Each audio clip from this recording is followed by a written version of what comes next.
Hello and welcome to this latest Business Leader panel discussion. We have a great one today. So we have partnered with Growth Lending for this event, which is titled, Is Your Business Investment Ready? So why are we here? Well, the event has been put on to try and unpick the current funding landscape for businesses and give you, the audience, a better understanding of what investors are looking for and how you can best position your business to successfully secure investment. So we have an informative panel and there'll be opportunity for questions as well. So please do send them in to questions@businessleader.co.uk. So let's crack on and introduce our panel, and we'll have a short intro of who they are. So we'll start with myself. I'm Ollie Ballard and I'm the director at Business Leader, and I'd like to welcome Joanna Scott from Growth Lending. Hi, Joanna, just a brief intro from yourself. Morning, Ollie. Thanks for having us. So I'm Joanna Scott. I'm the Chief Business Development Officer at Growth Lending, where I've worked for 6 years.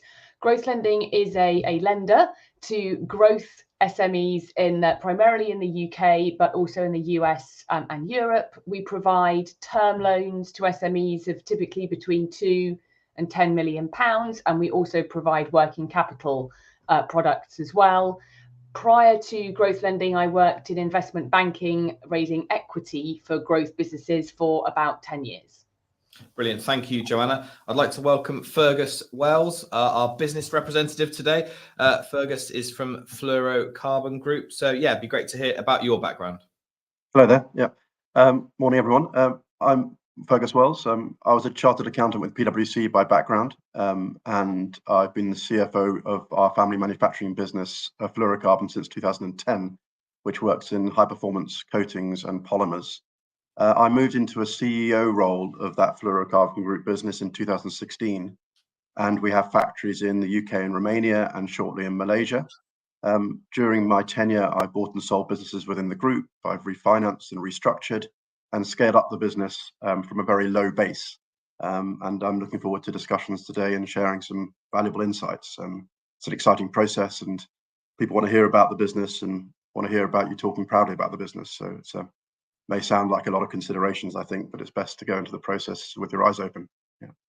Thank you, Fergus. That's brilliant. Really, really interested to unpick your thoughts on this subject. We also have Robin Rowland Hill from Rafina Investment Group. So he'll be kind of giving the advisors a viewpoint today. Hi, Robin. A brief intro to yourself. Yes. So morning, everybody. And thank you for inviting me. So I'm the founder and CEO of, we actually trade as Rafina Capital, but we have 2 sister businesses, hence the group name.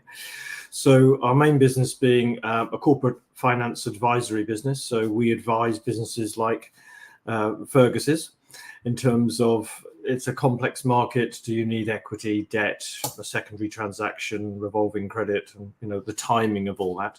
And we have a network of different kinds of investors, lenders, appropriate to our client transactions across Europe.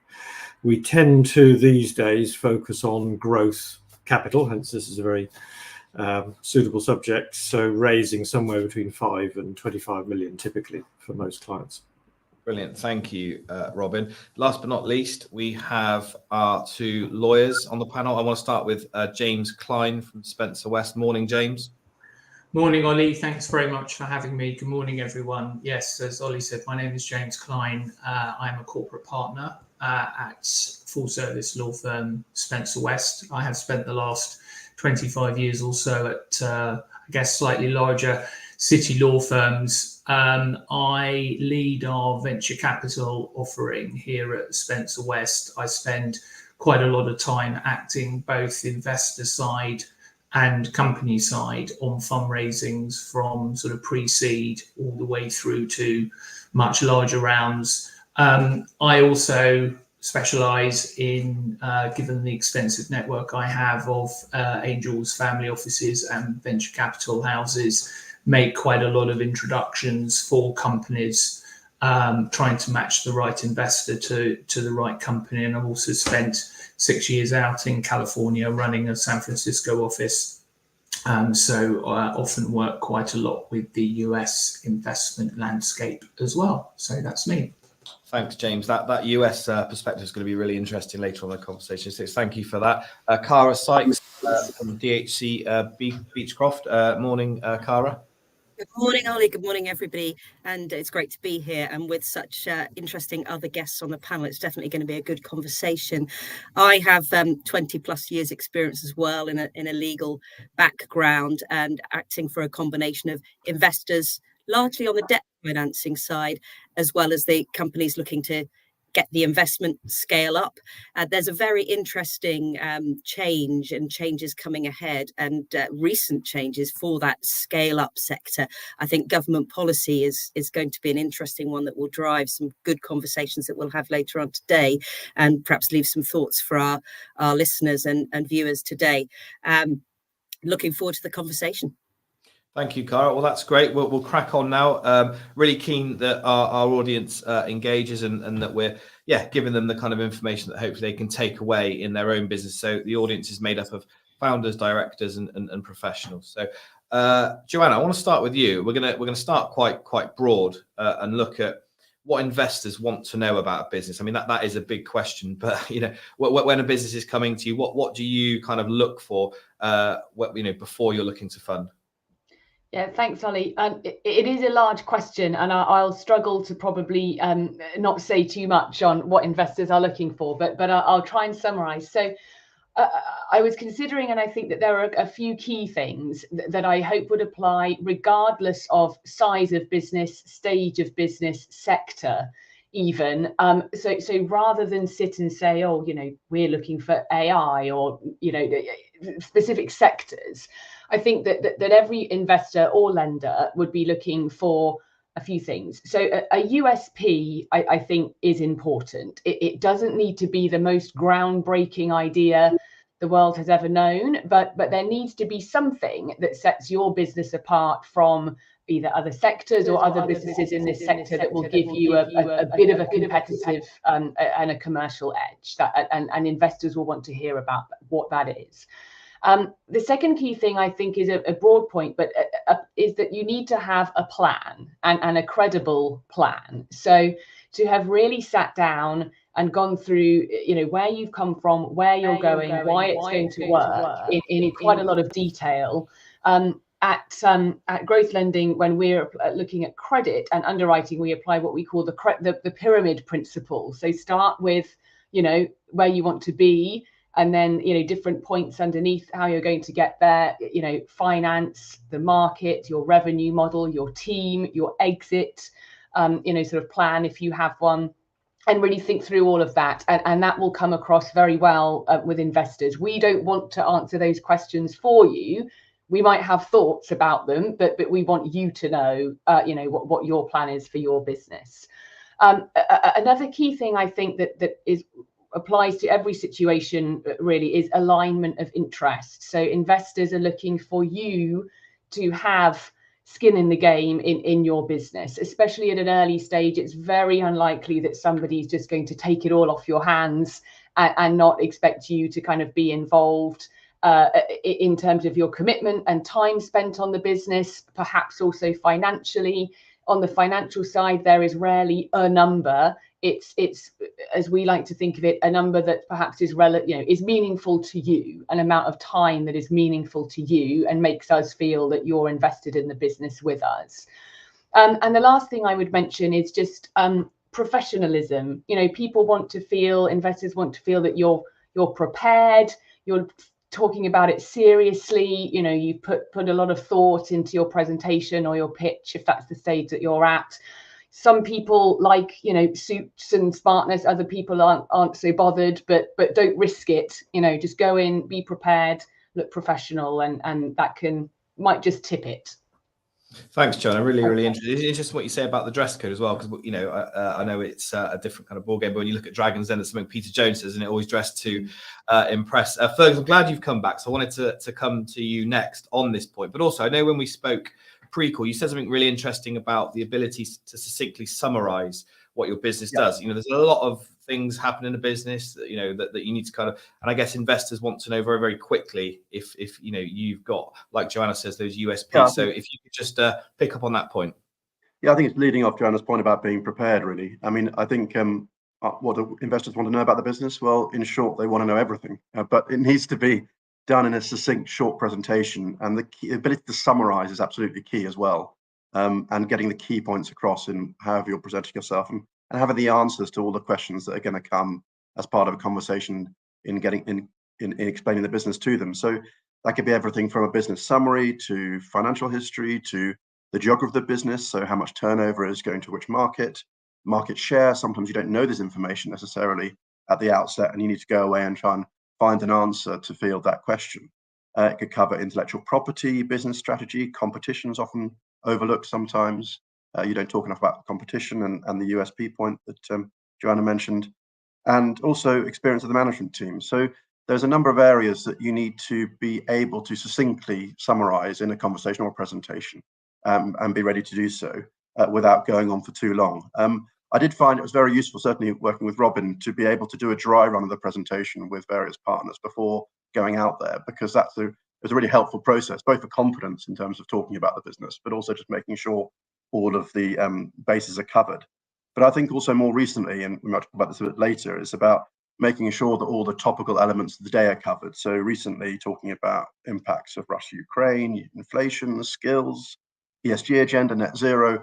They might not all be relevant to the business, and it's probably absolutely fine if some of them aren't. But again, it's just, you might not have all these answers, but it's about finding a way to provide a response that's plausible and it looks as though you've considered them, really. So I think that's the key point. Yeah. No, thanks, folks. Really, really interesting what you mentioned there about being succinct in those topical elements as well. And we're going to come back to the management team in more detail. Robin, I'd like to get your take on this.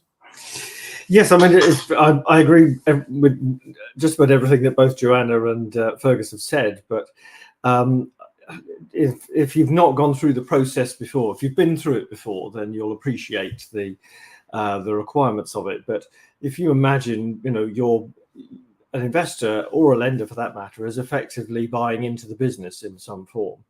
So if you've not experienced this from the other side of the table, it's a little like perhaps an everyday experience for most of us is looking to buy a house. So you don't want too much information to begin with. You're busy looking at some of the basic fundamentals of what you want to put your next part of your life or your capital into. And over a period of time, a few weeks, you get into the detail about where the schools are and whether there's any work needs doing to the property and these sorts of things. So just applying it to day-to-day life for people who've not been through the process. But investing in somebody else's business, for those who've done it, and I've probably invested in maybe 15 or 20 businesses privately myself as a small investor, it's interesting to do it from the other side of the table. So we sit on the side, on Fergus's side with the entrepreneur, and work with them to establish what is optimal for that business at this stage of its development, whether it's debt or equity or something in between, or as I say, a secondary transaction. And don't necessarily talk to those different kinds of investors and lenders at the same time. It may be a series process, because certainly an equity investor usually, especially in this market, doesn't really want risky or untidy. So sorting out some of the obvious issues with the business first is something I would say should be top of an entrepreneur's list. Thank you, Robin. Really good insights there. And I just want to come to Cara and then James on this subject, and then we'll move on to the next point. So Cara. Thank you. And picking up, Robin, you almost could have fed us the line there when you talk about being a tidy business. From a legal perspective, investors want to know what your legal structure is. They want to know if you've got key contracts, you actually have them, you legally have those contracts documented, because that's the meat of the business as far as they're concerned. They'll be lending, looking at the key things for them. Do you actually own them? Do you actually have the legal rights to those things? So that's my one biggest point to think about from a legal perspective, is just get your basic housekeeping right. Are you set up properly as a company if that's your structure? And do you have the right legal rights to the things that you think you have? James, I'm sure you've got lots to add. Yeah, James, please. I agree with everything that everyone said. I'm not sure if it's good or bad to go last on this point, because so many good points have been made. Certainly, what Cara has just said, absolutely agree. I mean, from a legal perspective, sort of just to add in terms of extra points on top of structure. Depending on the nature of the business, where is the IP? Is it where it should be? Do you have a founders agreement, shareholders agreement in place? The stage of the company here is of course really, really important, and it is a broad question. I guess I'll just go to some other points to get to a point where an investor has enough information and knowledge to actually invest in the company. And I think that goes to the credibility of the company or the founder or the management team that are looking to affect the raise.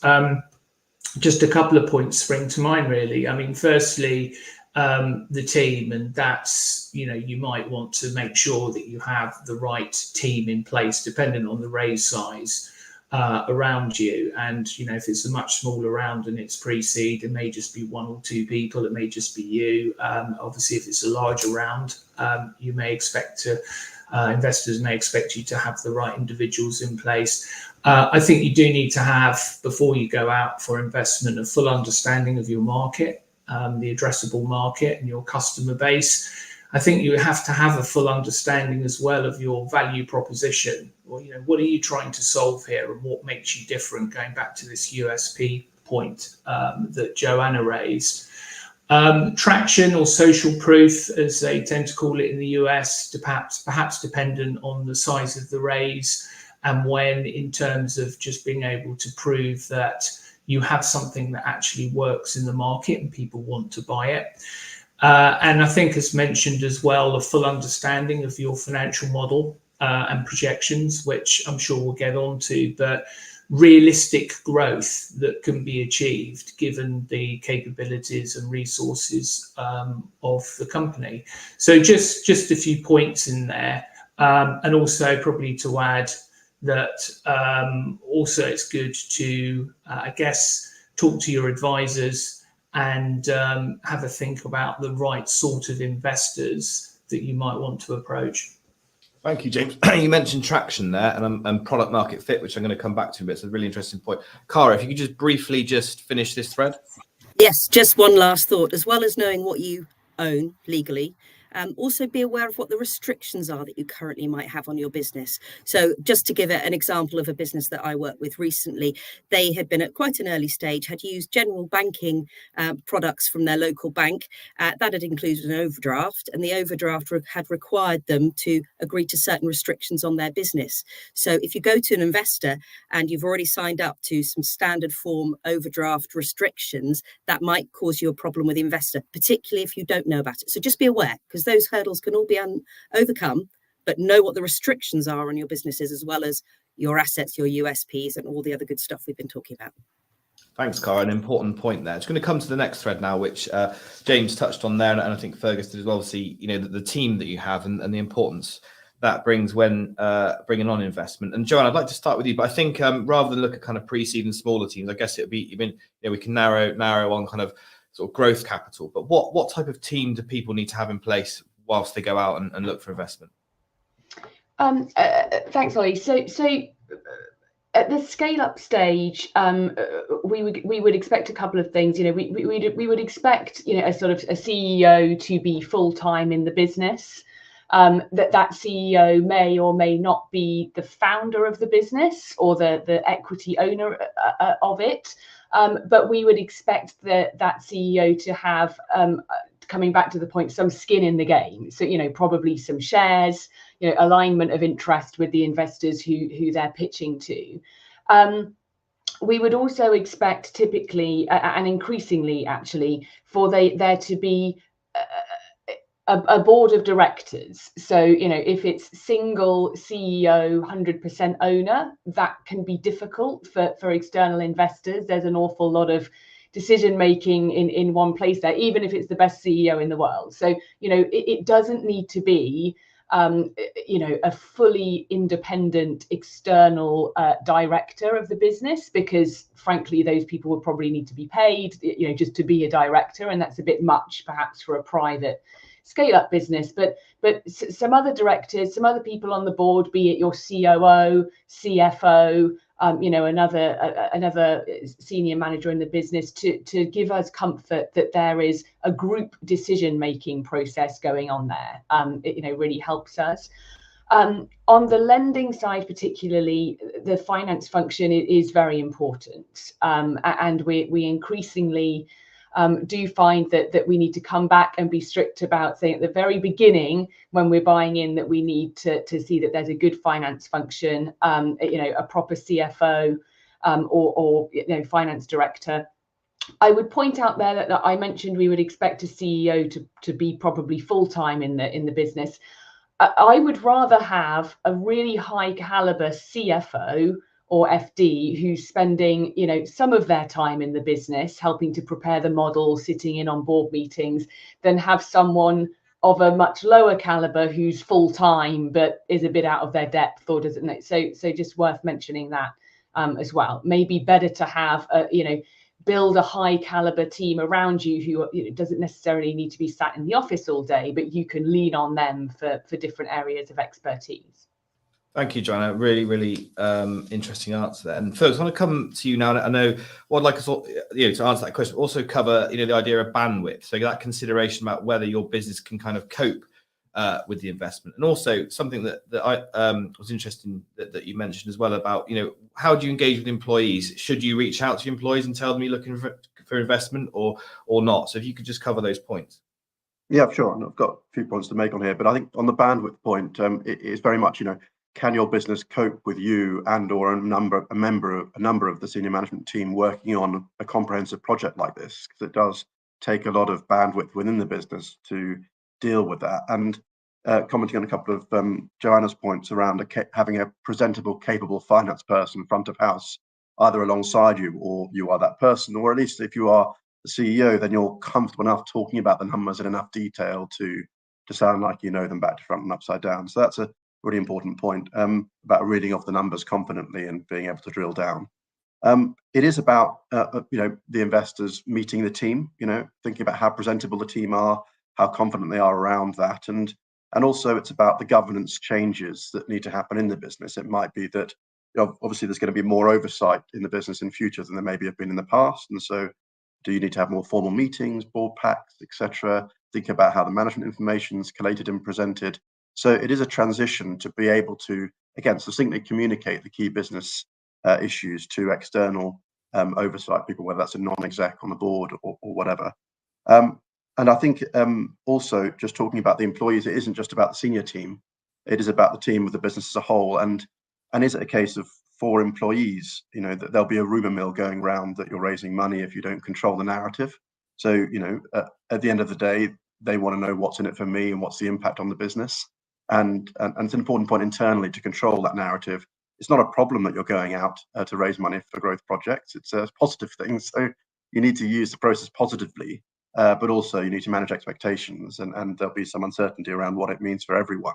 That's both across the senior management team and of course the business as a whole. So I think really it's about it is about managing the team's expectations. There are substantial changes. So if you are going from a private business to a very high growth private equity backed growth project, then there could be cultural change issues. Is the business as a whole ready for that sort of change? So I think bandwidth is an important point, both at the senior management team level, but also just because I think you don't want to underestimate the amount of time it takes to manage a project like this, both in the fundraising process, but also in the period afterwards, getting those investors comfortable with the business, which I'm sure they will be, but it'll take a bit more time. Yeah. Thanks, folks. Interesting point. Yeah, I think with the employee thing, I guess it's just always like a lot of things, clear communication is important, isn't it? So, Robin, it'd be great to get your take on the importance of the team. Yeah, I have a slightly different opinion, just based on experience, and obviously we're our own business as well. We're an owner-managed business, so We have those. We've never had external investment, of course. We've put our own capital in, so it's slightly different. But I think for us, the team is slightly different in two ways. I think I take Joanna's point entirely, particularly if you're looking at lending into a business. You've got to have a really strong CFO, whether they're full-time or part-time. Just needs to be decided as appropriate for the business, the scale of it and the complexity of it, because some businesses can be very complex. I think when it comes to equity, I think that's very different, because you're asking an investor to believe in the team being able to deliver a promise about growth in the business and an exit. Whereas typically in a lending situation, Joanna will talk more about this, I'm sure. There is a set of criteria upon which the lending is based, and the lender knows when they're going to get their capital back, whether it's in stages or at the end of the process. Whereas with equity, it's usually about seeking an exit to do with selling the business or floating the business or some sort of trade crystallization of the business. And therefore, you've got to believe that the management team can deliver in a changeable economic environment, as we've seen in the last few years with Brexit, COVID, war in Ukraine, and so on. It's affected the markets, and it's affected the IPO window, for example, if that's one of your exits, which means it's a delay. And there will be crises in your business. All the things that affect. We've had 200 clients over the last 10 years, and the things that have really affected businesses badly were not in the business plan. So how does the team cope with that? So I think an equity investor, as well as a lender, but I think particularly equity investor, has to believe that the team is a team and can overcome some of those challenges. Robin, some good insights there, and you've mentioned some of those external challenging things which crop up, which we're going to come on to after this point as well. So also, James, I'd like to get your take on this as well from a legal perspective. Yeah, I mean, I think just on the team, going back to, I guess, round stage, round size, it's interesting working with businesses all across the spectrum, really, at pre-seed. Sometimes you'll only have a few team members in place, but I think that can be an important thing for investors to be able to evidence that you can attract talent into your business, and I think that can be very important at that earlier stage. I think the team size will increase, obviously, as the round stages tend to go up, and making sure that you have the right roles in place for the right people within the business. It just provides further authenticity at the particular round stage, that you have the right team in place. I think it's important actually in the deck as well. I mean, in terms of that first interaction with an investor, that you've really thought about whether those team members that you are showcasing, if you like, to the investor are the right people for the business and have the right credentials to be performing the roles that they're performing in the business. So, I mean, I often say to founders that approach me to do these rounds to sort of really have a think about the team. I mean, it's often, I've looked at, I'm sure everybody has on here, sort of hundreds and hundreds of decks in the past and propositions which go into investors, and often the team is somewhat lost somewhere around slide 6 or 7 or 8 of the deck, or the infographic or the teaser or whatever's going over to the investor at whatever stage. And it does always feel slightly lost that investors, certainly at an earlier stage, tend to invest more in people perhaps than the business, and it can be lost. The whole basis upon which they're investing seems to be just stuck somewhere in the middle of the deck rather than up front. So I always sort of try and talk to companies and founders about the importance of really leading with the team, especially for the earlier stages of funding for the business. It's really important. Thanks, James. Just going to come to Cara and then back to Robin on this point. But just briefly, James, just something that popped into my head on a practical level, because a lot of businesses won't know how to do this. If you're reaching out to investors, what's the best way to do it? Is it just a message on LinkedIn, send over your deck? Like what kind of things put you off if someone approaches you? So yeah, I feel quite passionate and strongly about this, having done it quite a lot over the years. I mean, I've often referred it almost as to the founders that approach me, and there's a sort of Dyson moment where James Dyson, where they sort of call up and they say, you know, we've got the best business in the world, you know, we've got a fantastic business model, we're going to do all these big raises, and they've got kind of quite lofty ambitions of where they're going to take the business to, and then they sort of add on, and by the way, we've reached out to 25 VCs or 25 family offices or whatever, and we haven't heard anything back. And what I say to them is, and this is the same for most professional advisors that have really good connections and have that personal connection with the investors, is, you know, sort of don't do that to try and detract them from that kind of almost cold calling. However good the deck is, however well packaged and presented it is, the chances of it actually being looked at seriously, I mean, this is a bit of a sweeping comment, but I see it often in my experience that they don't get much of a response, if any.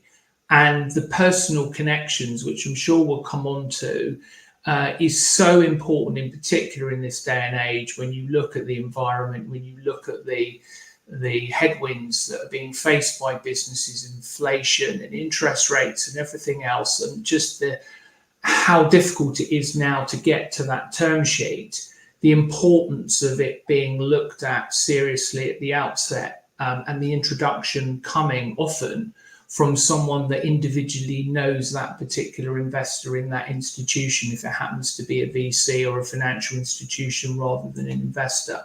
So I think, you know, the big key takeaway I hope for people on this webinar today is, you know, have a think about the investors that you would want to approach. You know, do your due diligence on them, and try and find people in your network, whether it's other like-minded founders or advisors or whoever it might be, that can actually make that introduction for you rather than trying to do it alone. Thanks, James. Interesting insight there. Cara, I just want to come to you, and then Robin as a final point on this thread. So yeah, thank you. Yeah, so in terms of team, I see it from an external advisor's point of view as the external advisors being a part of your team if you're a business trying to look for your investment, and think about what advice you need that complements the skills you have within your internal team. So there are certain things external advisors will find it harder to do for you. They're not living and breathing your business every day, so they won't be over the detail of where the contracts are, where the IP is, all of that stuff, but they can ask you questions to help you work that out. So having somebody in the tent, in your business, who's all over the detail, really, really important. And then think about, is this the right time to go and speak to Robin and get his advice? Is it the time to come and get some external lawyers? Or do you have someone with a legal mind inside your business who can take you far enough and you need the lawyers later on? So think about complementing your own skills, work out what your gaps are, go to external advisors for those. And human relationship is key with that, I think. Not just having the human relationship with your investors, but the advisors you're going to be working with and alongside. You and they are a single team going out for the investment. So you want to know that you get on with them. Lots of people have got brilliant experience and are in the legal field, for example. There's loads of lawyers I know out there who are brilliant lawyers. They won't all be the right fit for your business. So if you can find the person with brilliant experience, but you also get on with and can work alongside with, they're the people to try and work with. So back to that human relationship point. It works on all levels. Thank you, Cara. That's a really interesting point about this human relationships. Robin, if we could just be succinct on this final point on the thread. Yeah. Well, there's actually 2 points now, so sorry, Ollie. Completely agree with Cara's point in terms of, you know, when we work with a company, it depends on the nature of the work we're doing, but typically we're working together for 3 to 12 months, perhaps. And it can be very intense at times. So you have to have that close working relationship. And you're absolutely right in terms of the point that James made in terms of a relationship with the investors. That's obviously what our business has spent the last 10 years building. that sort of network, which we try to bring to bear. But the point in terms of having the team up front, I completely agree with James in terms of, I think the earlier stage of the business, that needs to be front and center. I think personally, my instinct is, as a business has developed, and let's say you've got 5 or 10 million of turnover and been going a few years, I think then the investors and lenders tend to judge the team by the business once they've understood what the business is and what it wants. So I think it's difficult to judge sometimes if you start with the team when the business is a lot larger and a little more complex, perhaps. Thank you, Robin. Some interesting. We've actually had a couple of questions come in from our audience, which we will get to. I'm really keen to do that. Just want to go. We've got some more points to come through. So if we can just keep our answers quite clipped for these bits, so we can get through them, and then we'll get to the questions as well. So I want to come on to building a robust forecast. So James mentioned about traction and product market fit and how important that is. So Joanne, I just want to get your kind of insight into how you can build a forecast that is robust and is going to attract investors. Yeah, thanks, Ollie. So I think I've got some key points that I feel strongly about on forecasts, because as you can imagine, we see a lot of them. So the first is that some businesses have people internally who are able to build a forecast. Great. And by the way, when I say a forecast, I mean a financial model. A 3-year P&L, cash flow, and balance sheet that's integrated and flows. A lot of people can't do that. It's quite difficult. It's fine if you can't do that. Perhaps you've hired a CFO as part of your investment process. They should obviously be able to do that. Or perhaps you're using an advisor like Robin's business or lots of others that could also probably help you to build a forecast. That's fine, but you have to understand it and you have to buy into it. So, what we occasionally see is that we invest on the back of a forecast and the business perhaps doesn't perform to plan, and then we get, oh, but it wasn't really our forecast, somebody sort of did it for us, and that doesn't really work, obviously. So it's fine to get help, but please make the effort to understand what you're presenting and to even more crucially, to buy into that, because that's really what people will be investing and lending against. Ideally, it would be 3 years. So, you need to be looking reasonably into the future. It would really ideally be what I would call a top-down forecast. So don't start with your cost base and think, well, how many widgets do we need to sell to cover our cost base? Because anybody can do that, but it's about how achievable that amount of sale is. So what I would much rather see is, we think our product can perform in this way. This is the customer demand. These are the customers we have signed up. Therefore, this will be our revenue. Build it logically like that, and then obviously, if that covers your cost base and you make a profit at the end, great. But we want to see that top-down type of forecast, if that makes sense, rather than bottom-up. And then I think the final thing is, hockey sticks will definitely be slashed. So, be ambitious, but if it looks crazy, the investor, the lender, whoever it is absolutely going to sensitize it. So, and this is actually a really difficult point, because on the other hand, we are presented business plans, which we then sensitize, and people say, oh, but we'd already done that. We didn't want to be ambitious. So we've already, so it's a discussion, but I think it's fair to say that a real, silly hockey stick is going to perhaps look a bit, unprofessional, and will definitely be slashed. So err on the conservative, and also be prepared to talk about the assumptions behind your forecast and how you've arrived at that. That's probably the key point. Thanks, John. Fergus, hockey sticks and robust forecast. So in your experience, how have you managed to kind of do this? Yeah, I think it's a key point. It's about judging that level you strike between the overconfident hockey stick forecast and the prudent one, and talking about that openly. I mean, at the end of the day, the robust forecast has to be about sustainable profits on the one hand, but also growth potential without overdoing it. I think there's quite a lot to talk around in that, but you also be mindful, especially in this inflation environment, that you don't want to put together a P&L forecast that effectively is just inflationary driven, and you're not actually growing the business much. So you might, a question I've had recently is, well, oh, if you factor in inflation, you're not actually growing very much, are you? And oh dear, no, I'm not. So there is a particular issue at the moment. I think the other thing to remember is that you do need to be really talking about sensitivities to the lender or investor.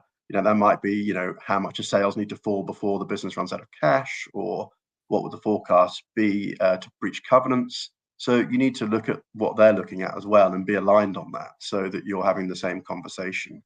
I do think it's really important to identify and talk about cost-cutting options that you might put in place if you don't deliver your strategy. So they know you've got some ideas around what you might do if you don't deliver the forecast.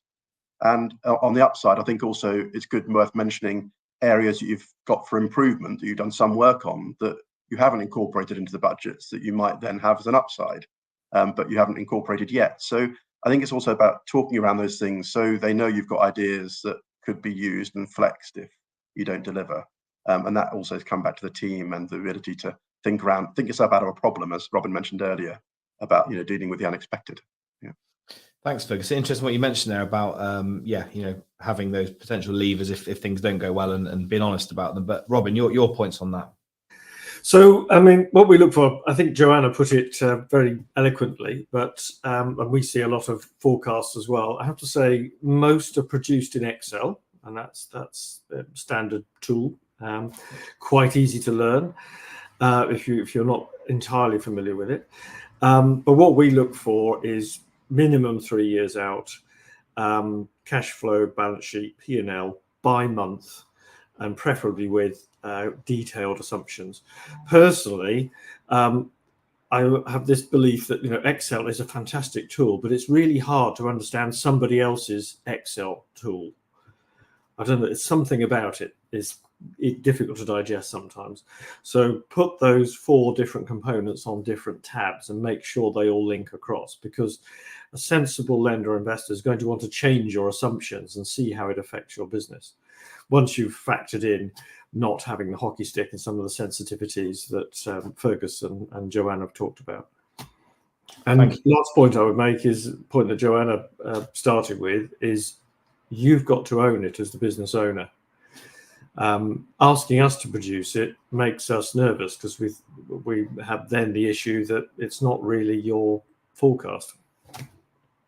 Brilliant. No, thanks, Robert. I'm now going to move on to some of the obstacles of raising funds, and because it is a very, very challenging economic environment. James, I just want to come to you first, and then Cara. I mean, in terms of businesses raising, have you seen more or less companies raise in the last 12 to 24 months? Gosh, I mean, that's quite a hard question to answer. I think it obviously, going back to this whole stage thing, it depends on the stage and the life cycle of the business. I think, generally speaking, from what I've seen, it's certainly taking longer, with more due diligence being carried out. We've talked about the effects of inflation and interest rates and the headwinds that have changed the risk premium of doing or investing into new businesses. So I think it does depend quite a lot on the stage and the type of business. Personally, I have seen more venture debt being provided to the right businesses, perhaps more earlier stage venture funding as well from angels, more impact investing into companies that have a social or environmental impact. To avoid valuations and complexity, I've seen investments coming in, as I guess we all do, via sort of other instruments, in particular advanced subscription agreements, ASAs, which can be quicker. I've seen companies seeking grant funding. It's not always something that companies may think about, depending on the size of the business, where they're based, the sector, and how they would use the funds, and crowdfunding as well. I mean, I think the sort of more typical sort of vanilla Series A investments and bridging that gap, the sort of pre-Series A to Series A, is still quite problematic. I mean, I've had various conversations with VC clients and contacts, to try and keep up to speed with what's going on in the market. And, you hear a pretty bleak picture from a lot of investors, depending on the life cycle where they are with their own funds, and also the time of the year, right? It's Thanksgiving today. We're coming up to Christmas shortly. The window of opportunity in terms of also how long it takes to get the funding round completed from having those initial conversations through to a term sheet can be seriously disrupted by things like holiday periods, Christmas, Easter, what have you. So there are I always see these sort of windows in a calendar year where transactions sort of tend to pick up and people want to get them done by a certain timeline. But it is tough, but there is a lot of dry powder out there. People talk about that, that people are sitting on cash to invest in the right businesses. So I am still quite positive in terms of the right businesses going through the right procedure or pattern, and approaching investors in the right way will hopefully always be able to get that term sheet. It may take a bit longer, but hopefully they will be able to raise the funding that they need. Thank you, James. Important point there for any viewers from America. Happy Thanksgiving today. Cara, just want to pick up your views on James's point there. A few things pop into my mind in this topic. Good businesses will always find funding, no matter how difficult the market might seem. So if you've got a good business idea, it's back to that belief in that idea and knowing it and presenting it in the right way, and you will attract the funding. What I've been seeing in the last few years is a breadth of sources of funding. So James mentioned grant funding. So there's been lots of government-backed schemes being delivered through UK Research Investment or British Business Bank that are aimed at the SME market. And more and more businesses that I work with are looking at those sorts of options for funding as an alternative to the more straight, old-fashioned, if you like, versions of a bit of debt finance or a bit of an equity raise. So spread your eyes wider would be one piece of advice from me. And also, there are investors at the moment who are thinking carefully about where to deploy, which sectors are going to have problems, which aren't, where there are squeezes, where the future is going. And they will always have an eye to balancing their portfolios. And they will always have an eye to, actually, if we have to have business failures, how will we restructure those? So if you're there looking for your investment, have a think about all the possible exits while you're looking for it. And if you're a good business and you can think about the other exit strategies, you will attract that investment. It will be there, but you just have to cast your net a bit wider and be prepared to take a bit longer in getting there, not just for the holiday reasons that James has highlighted, also just because investors might want to kick tires a bit more and be a little bit more cautious. Thank you, Cara. I get the sense that there is a lot of capital out there, but it's maybe harder for businesses to get it, but it is possible. John, I wanted to dig in more into some of the options that are available, debt, equity, but I don't think we're going to have time to kind of do that in too much detail, but obviously be good for our viewers to explore them outside of this call. But I'd like to just get your insight, because people often say that equity is the most expensive form of capital. Can you explain to our listeners what that means and when is the right and wrong time to give away equity? Yes, of course. So what people mean by that is that if you are raising money through equity, then you are selling a part of your business, be it 10, 30, 60%. Your people are buying shares in your business at a price that you will very unlikely, actually, unless something has gone very wrong, be able to buy back at a lower price later. So it's gone. You've given you've sold part of your business. Having said that, the downside is limited to you as a business. If your business doesn't perform, the sad result for those investors may be that they lose their money, and it's not very good for your business and your reputation. But that's the downside. So that's what people mean by it's expensive. You know, you're letting a part of your business go. Debt, conversely, you know, doesn't require that. You don't need to offer a percentage of your business. Typically, if you're raising debt, the cash that your business will generate in the future, you know, is going to repay that debt, and then it's gone, and then you retain your 100% ownership.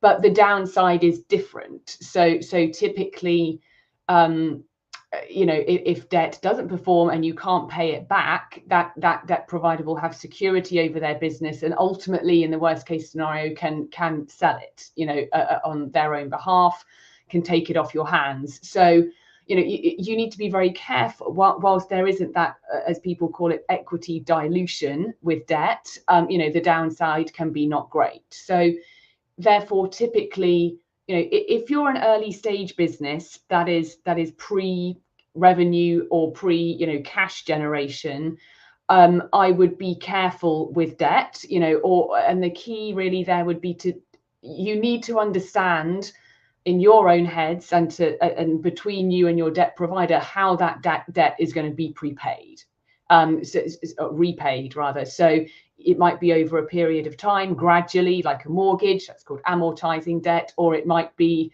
you know, in 5 years' time. But if it's in 5 years' time, you need to be thinking now about how that's going to happen. You know, are you going to sell the business, refinance, whatever it might be? Be careful about just kicking the debt can down the road to think about later. So that would be my consideration. You know, if your business is more mature, is generating cash and can service debt on a monthly basis, then it's a fantastic solution that obviously saves you the equity dilution. Thanks, Joanna. Some good advice there. Fergus, if you would like to add a point there.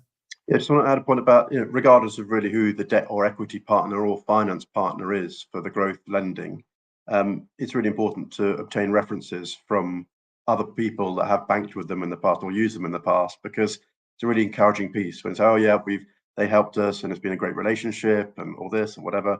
And it's a really encouraging step to take, because it reinforces your confidence that you'll be able to work with them, and it's a useful thing to do. And I think in relation to the stage of the business, it might also be that you might be able to spin out technologies or businesses from your business, which reduces the risk, and you can take a different view on that, and even subsidize it from the existing business in terms of cross-collateral guarantees or other ways of working. Yeah.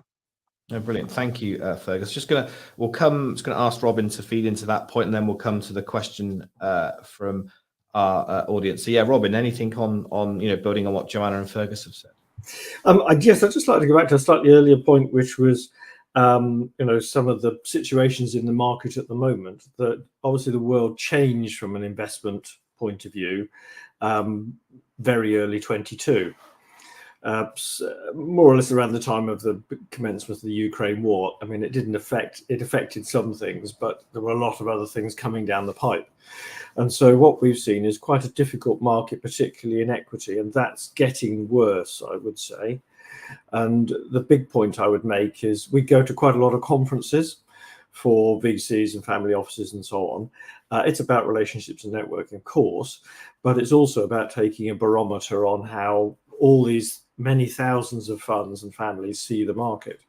And the problem with the venture capital world, who are buying equity, is they've been struggling, not all of them, of course, there are many thousands of businesses, they've been struggling though to raise their next funds. And that's partly because investors' sentiment about the state of the world, the lack of an IPO window to exiting their own funds. And so that means that the VC world is struggling a little bit. I was in Web Summit last week in Lisbon, and you know, very strong sentiment there. So what that means is everything is a little harder and takes a little longer. So if you're raising capital in this environment, and I think that'll continue into next year, then you need to be an exemplary business.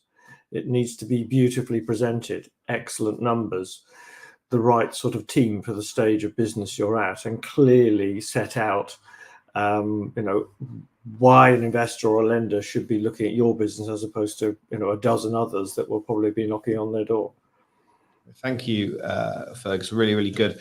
point there about the sentiment and the impact that has, and particularly on VC funds as well. So a final comment from Fergus on the current economic and just leading on what conditions. Robin just mentioned there is if your business has been operating in the last 5 years, I mean, one of the most challenging areas that has obviously come up is dealing with these geopolitical risks that have come up.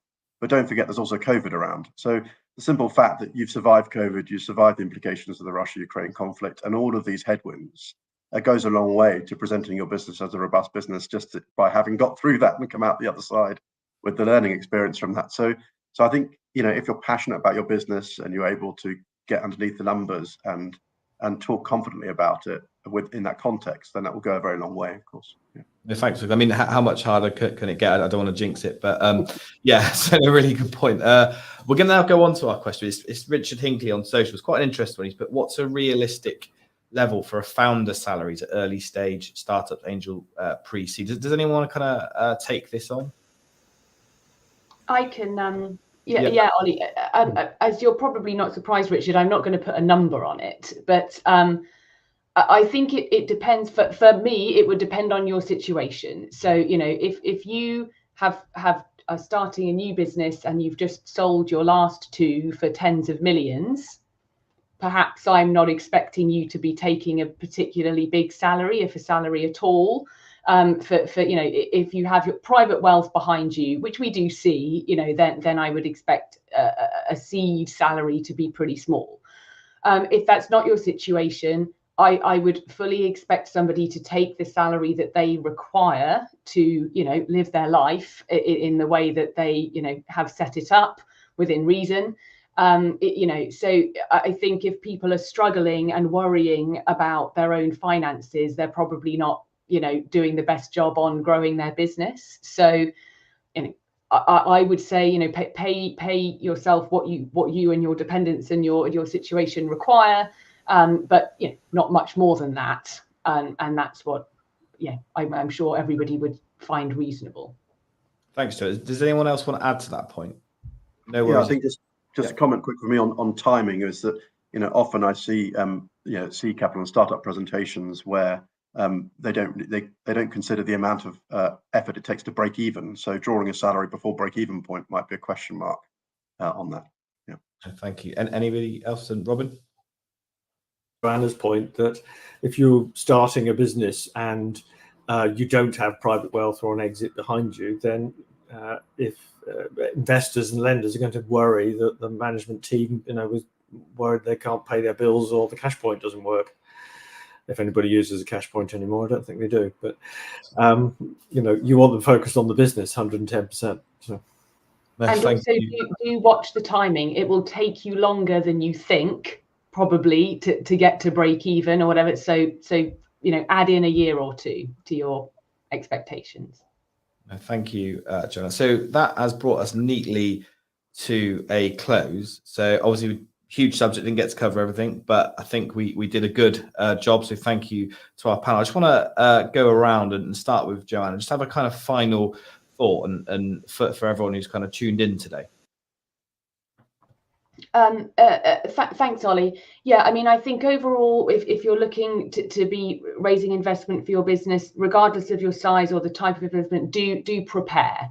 Really think about who you would like to speak to, and be prepared. It is a minefield. So I would echo some of the comments made around, rather than the cold calling and spending, months of your life distracting yourself with that, do consider using, an advisor or someone who can help you to identify what you need. A good one will be success-based, and will want to work with you because they think you're a good business who can attract investment. So I really would consider that. And we find that those sorts of processes work very well. Thank you, Joanna. Now just going to come to Fergus. Really appreciate your time and insight today, Fergus. So a final thought for everyone that's tuned in. It's a long process. So it's an enjoyable one. It is a development journey, personally and professionally. So I think that's a key part to take out of it as well. I would say that focus a lot on the exit routes available to the business in short, medium, or long term, because that encapsulates markets, strategy, and the business positioning as a whole. So Brilliant. Thank you, Fergus. And James, good to get your insight today. Yeah, your kind of final thought. Yeah, just a couple of quick ones actually. So firstly, just going back to the point I was going to make, I think on the forecast, just it might be a helpful point for people.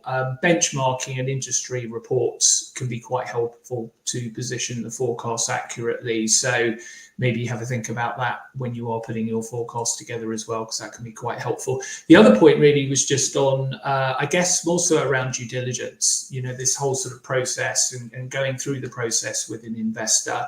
I often think of VC, not necessarily as venture capital, but the virtual cupboard, which may be a takeaway for people, because when you're thinking about this process, have a think about what happens if an investor does some due diligence and opens that virtual cupboard. What's going to fall out? You know, what's in there? What do you need to sort out? What do you need to perhaps get somebody to look at? Is it all in order? Is it, as an investor, would expect it to look like if they are going to part with their money and invest in your business? So maybe just have a think about that as well. So yeah, Very interesting point there, James. So thank you for that. And Cara. Any business, no matter whether there's a focus on tech, whether the investors are focusing on the numbers, they all come back to people.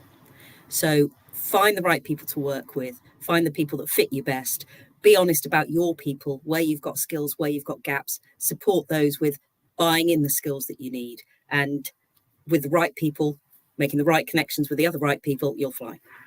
Thank you, Cara. Much appreciated. And Robin, thanks for your time today and insight and your kind of final thought.